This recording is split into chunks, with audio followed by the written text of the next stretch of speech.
So what I've got in front of me are 3 low-cost RCs that are available online for about $100 each. So I'm going to go ahead, throw batteries in these guys, and just check them all out. Yeah, so I was pleasantly surprised by each of these cars. Each of these cars on this table is actually pretty darn good, but they're very different, made for different people. And so for 3 cars all about the same price range, you would think that they'd be going for the same objectives, but honestly they're not.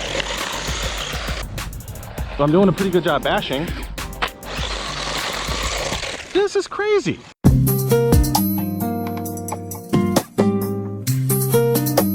got something to say, something to say. Hey everybody, how's it going? This is RHouse21 here, and it's time for an affordable RC shootout. This is going to be fun. So what I've got in front of me are 3 low-cost RCs that are available online for about $100 each, give or take a little bit.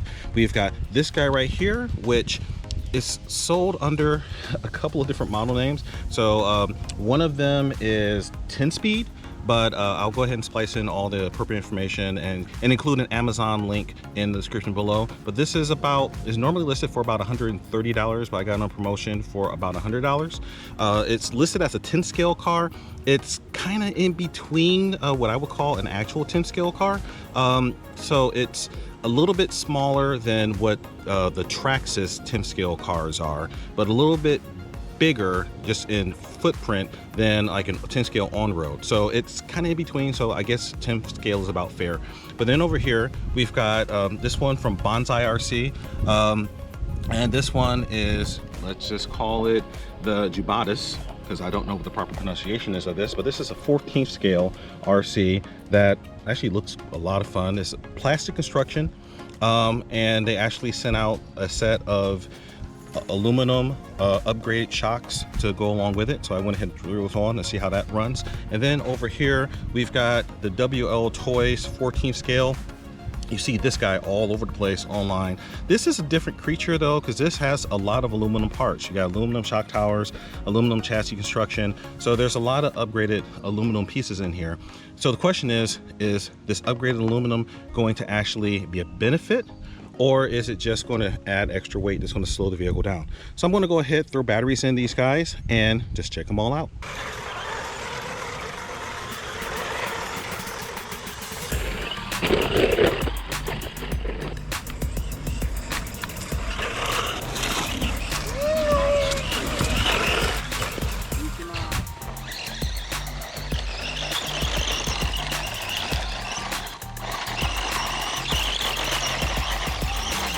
So as you can see, it's got a good amount of power for throwing around, making rooster tails in the dirt.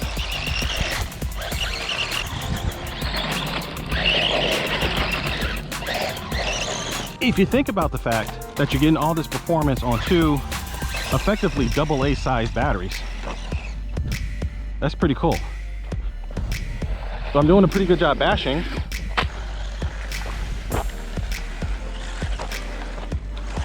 This is a well put together package. I mean, I'm throwing this thing around like I throw around my Slash or my Arma. And it's a 14th scale with a 1500 milliamp hour LiPo. Brushed.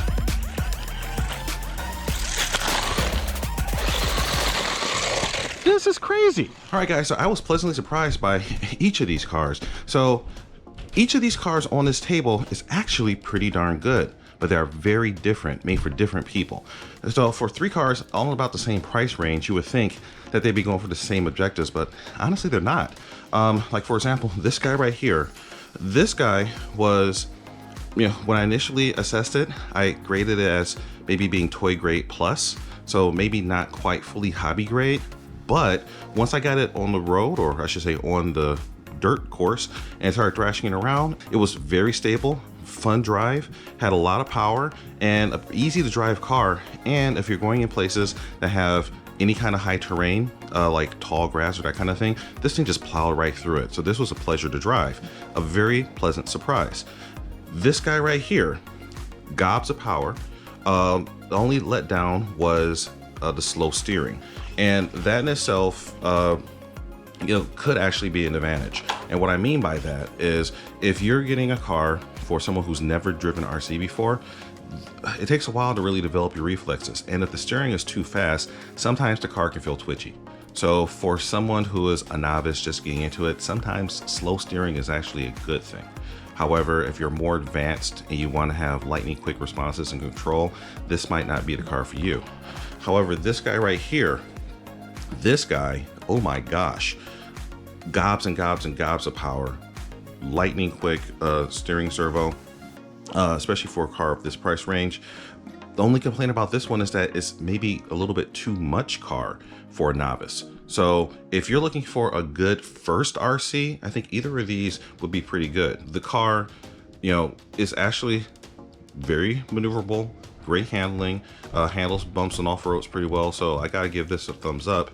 This guy right here, the big downside about this one is the slower servo, which could be an advantage if you're going for a less experienced car. And also with these 214 scales, they are not intended for really tall grass, high obstructions, like really rough off-road type of racing, you know, because you just don't have enough ground clearance. You're going to end up beaching these things a lot and it's going to become frustrating. So if you're going someplace with a lot of rough terrain, a lot of obstacles, tall grass, these might not be the type of cars for you. You might want to go with something that's a little bit bigger, like something more like a 10th scale, 8th scale, or a monster truck that just has the big tires to get you through that environment. If you're going to a more smooth environment or a traditional course type of racing or that kind of thing, both of these right here wouldn't do too bad. It's just if you're actually racing, this guy is going to be your friend more just because of the better steering response.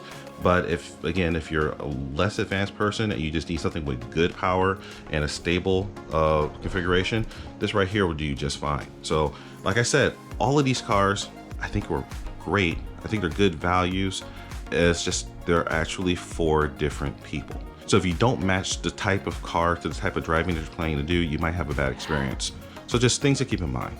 All right, guys, RHouse21 signing out. Remember the mantra, fly, fix, fly, break it, fix, and do all over again. And if you're looking for a low-cost RC, there's a lot of options out there for you. So just read the fine print, take a look at it, and look at reviews like this. RHouse21 signing out. Remember the mantra, fly, fix, fly, break it, fix it, and do it all over again. And don't forget to check me out on Facebook, Instagram, RC Physics Sandbox, House Creation fan page. I'm all over the place. But stay tuned, stay in the conversation. You're going to see more of these guys and the guys like this in the upcoming videos. All right, guys. RHouse21 signing out. Goodbye. Peace.